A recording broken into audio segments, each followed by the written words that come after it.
Salut tout le monde, bienvenue chez CEM Finance Québec. Et aujourd'hui, on va vous parler d'un sujet très important qu'on juge qui n'est pas assez divulgué à l'école, l'argent. Pas seulement comment en gagner, mais également comment bien la gérer. Donc, considérez que cette compétence est essentielle dans la vie, peu importe ce que vous ferez dans le futur, que vous soyez infirmier, ingénieur, entrepreneur, bien savoir gérer ses fonds est essentiel pour le bien-être de votre vie de tous les jours. Donc, il faut discerner un concept simple tout d'abord, c'est que l'argent que vous gagnez peut être soit utilisé pour vos dépenses quotidiennes au moment présent, ou elle peut être utilisée pour travailler pour vous dans le futur, a.k.a. la faire fructifier. Mais comment est-ce qu'on parle d'épargne et d'investissement? C'est quoi les outils qui sont à notre disposition? Le gouvernement du Canada nous offre plusieurs outils très puissants d'épargne pour différents besoins. Donc, on parle de CELI lorsqu'on veut épargner librement, CELIAP à des fins pour acheter une première propriété, REER pour la retraite et R3E pour épargner pour nos études. Et où sont disponibles tous ces régimes d'épargne? Tout d'abord, il faut avoir légalement 18 ans au Canada et au Québec et être citoyen canadien pour avoir accès à ceci. Et ils sont disponibles via vos institutions financières, là-bas où il y a votre compte de banque, par exemple BMO, TD, RBC, CIBC, mais également des firmes de placement et d'investissement spécialisées comme Questrade et Wealthsimple Trade qui sont les plus populaires ici au Canada. Ces comptes dans des firmes spécialisées vous permettent également de gérer par vous-même vos placements.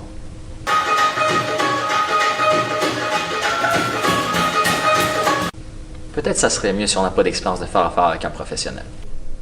Bref, gérer son argent n'est pas seulement une affaire d'adulte, mais c'est une compétence essentielle à la vie. Et plus vous apprenez tôt à quoi servent ces outils et comment les utiliser, plus vous aurez de choix et de liberté dans votre futur. On vous souhaite une bonne écoute pour la suite.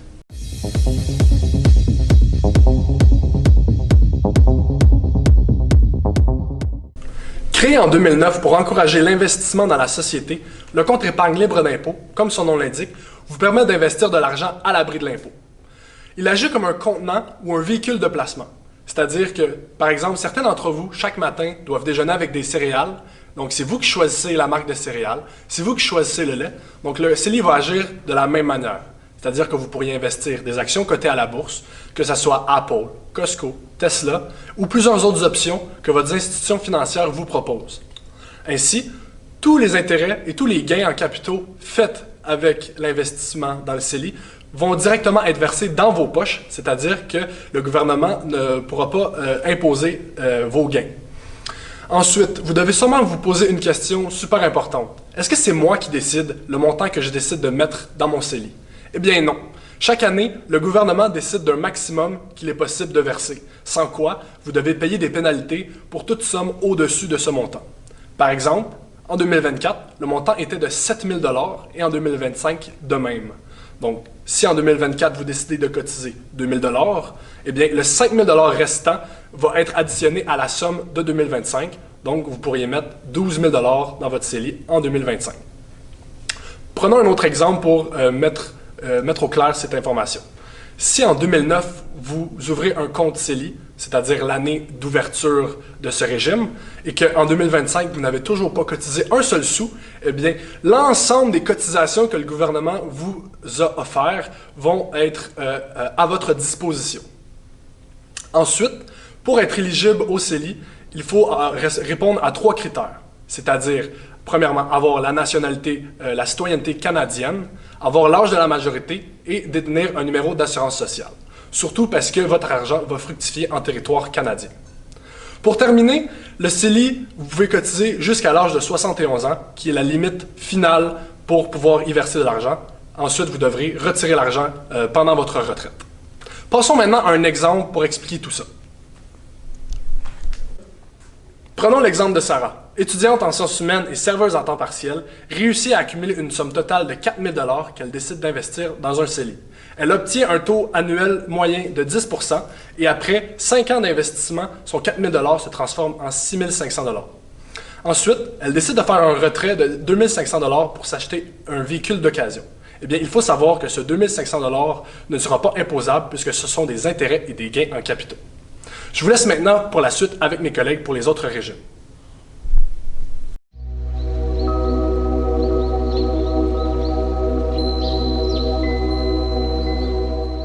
Passons maintenant au REER. Le REER, ou le régime enregistré d'épargne retraite, est un compte créé pour t'aider à économiser à long terme, surtout pour la retraite. Donc, quand tu mets de l'argent dans ce compte, ce qui se passe, c'est que tu diminues ton revenu imposable de l'année où tu as mis l'argent. Donc, tu paieras moins d'impôts cette année-là.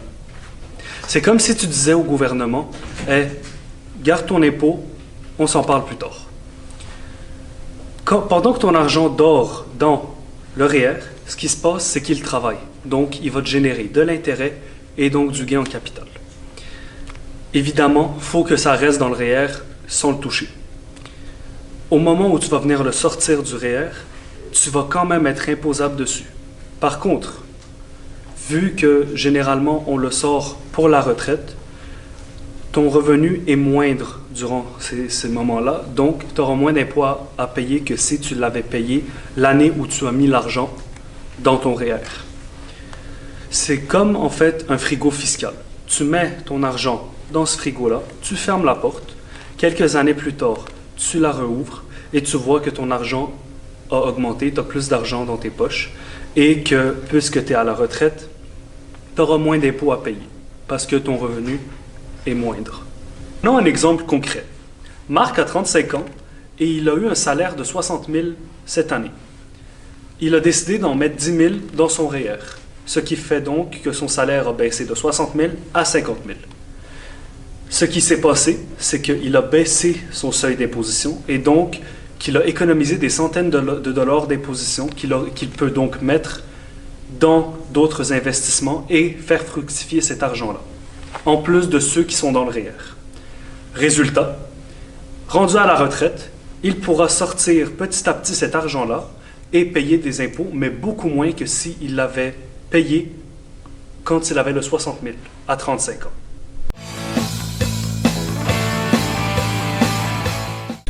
Le CELIAP a un fonctionnement similaire au CELI, mais avec quelques différences. Tout d'abord, tout l'argent qui est mis dans le CELIAP est déductible d'impôts. Vous n'aurez pas à payer d'impôts sur ces montants. Aussi, les retraits que vous faites, donc l'argent que vous sortez du CELIAP, est lui aussi déductible d'impôts à la condition que cet argent serve à acheter une propriété. Aussi, vous avez le droit à 8 000 $ d'investissement dans le CELIAP par année jusqu'à un maximum de 40 000 $. Si le 8 000 $ n'est pas utilisé au complet, le restant est reporté à l'année suivante, un peu comme le CELI. La différence, c'est qu'il n'y a qu'une seule année de grâce. Donc, si les surplus ne sont pas utilisés à l'année suivante, ils seront perdus à jamais. Finalement, il y a une durée de vie de 15 ans pour le CELIAP. C'est-à-dire que à partir du moment où le CELIAP est ouvert, vous avez 15 ans pour faire les investissements et utiliser l'argent qui y est contenu. Si tout l'argent n'est pas utilisé à la fin des 15 ans, ils seront obligatoirement transférés vers un REER. Voici maintenant un exemple pour mieux comprendre le CELIAP. Julie a 25 ans et elle veut s'acheter une maison au bord de l'eau. Elle n'a cependant pas assez d'argent pour payer la mise de fonds. Elle décide donc de s'ouvrir un compte de CELIAP avec sa banque. À tous les ans, elle investit les 8 000 $ permis par la loi. Après 5 ans, elle atteint le maximum de cotisation qui est de 40 000 et grâce aux investissements de son conseiller financier, a maintenant 45 000 $ grâce aux intérêts. Avec cet argent, elle paye la mise de fonds et avec l'emprunt peut s'acheter la maison de ses rêves.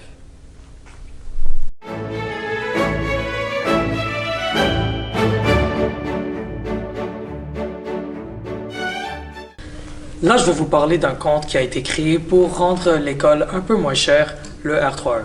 Le R3E, c'est un régime qui a été créé pour aider les parents à épargner pour financer les études postsecondaires. Les cotisations ne sont pas déductibles d'impôts, mais en échange, le gouvernement donne de l'argent en subvention. Les revenus générés dans ce compte, qui généralement ce sont des intérêts et des dividendes, sont non plus pas déductibles d'impôts. Par contre, si on décide de retirer l'argent de ce compte, elle va être malheureusement déductible d'impôts. Lorsqu'il arrive le temps que votre enfant rentre au cégep, votre enfant peut utiliser cet argent pour payer ses frais de scolarité, ses livres, son logement et même pour le petit café qu'il prend à chaque matin avant ses examens. Les retraits seront imposés au nom de l'étudiant, qui généralement a un revenu faible ou nul, donc l'enfant aura à payer soit peu ou même pas d'impôts durant l'année. Voici les avantages du R3E. D'abord, pour ce qui concerne les subventions, si vous décidez de déposer un 100 $ dans le compte, le gouvernement fédéral vous donne un 20 de plus. Dans l'année, le gouvernement peut contribuer jusqu'à 500 et jusqu'à 7200 à vie. Pour ce qui concerne le provincial, si vous mettez le même 100 le provincial vous ajoute un 10 de plus, un 250 par année et un 3600 à vie. Un autre avantage de ce compte, c'est que ce compte est valide jusqu'à 35 ans à partir de l'âge de 18 ans. Donc, ça vous laisse beaucoup de temps pour poursuivre vos études. Ensuite, si un de vos enfants décide de ne pas poursuivre ses études, l'argent qui a été mis dans le compte R3E peut être transféré dans un compte REER selon certaines conditions, bien sûr. Et finalement, si l'enfant aîné décide de ne plus poursuivre ses études ou il aurait fini ses études, ses petits frères et ses petites sœurs peuvent bénéficier du même R3E que l'aîné aurait bénéficié. Et voilà pour ce qui concerne le R3E. Et là, on va vous démontrer un scénario pour mieux comprendre. Voici un exemple qui explique clairement ce qui est un R3E. Ahmed, qui vient d'avoir un petit garçon, décide dès sa naissance de créer un compte R3E à la Caisse des Jardins. Ahmed, à chaque année, cotise 2500 et reçoit des subventions des deux gouvernements. Le fédéral lui donne un 500 par année et le provincial lui donne un 250 par année, ce qui fait un total de 750 des deux gouvernements. À l'âge de 18 ans, Ahmed et son fils auront un montant de 45 000 cotisé dans le R3E, mais grâce aux subventions et au rendement, Ahmed et son fils auront accès à 65 000 après pour ses études. Donc, qu'est-ce qu'on peut conclure, c'est que Ahmed et son fils n'auront pas de dette d'études et son fils ne serait pas obligé de travailler chez Tim Hortons 30 heures par semaine. Nous sommes au courant que toute l'information divulguée aujourd'hui est très volumineuse et probablement très difficile à retenir en entièreté. C'est pour ça qu'on a développé une plateforme en ligne référentielle pour vous. Alors, sur le site web, vous allez pouvoir retrouver chacun des régimes sous un onglet différent. Alors, pour ceux qui préfèrent apprendre via l'écrit, vous allez avoir l'entièreté des caractéristiques du régime. Et pour ceux qui préfèrent apprendre via des vidéos explicatives, on va mettre un segment de la présente vidéo à la fin, donc vous allez pouvoir revisionner au besoin. On vous conseille également de prendre contact avec votre planificateur financier ou votre institution bancaire pour plus de détails. On vous souhaite une bonne journée et bon investissement.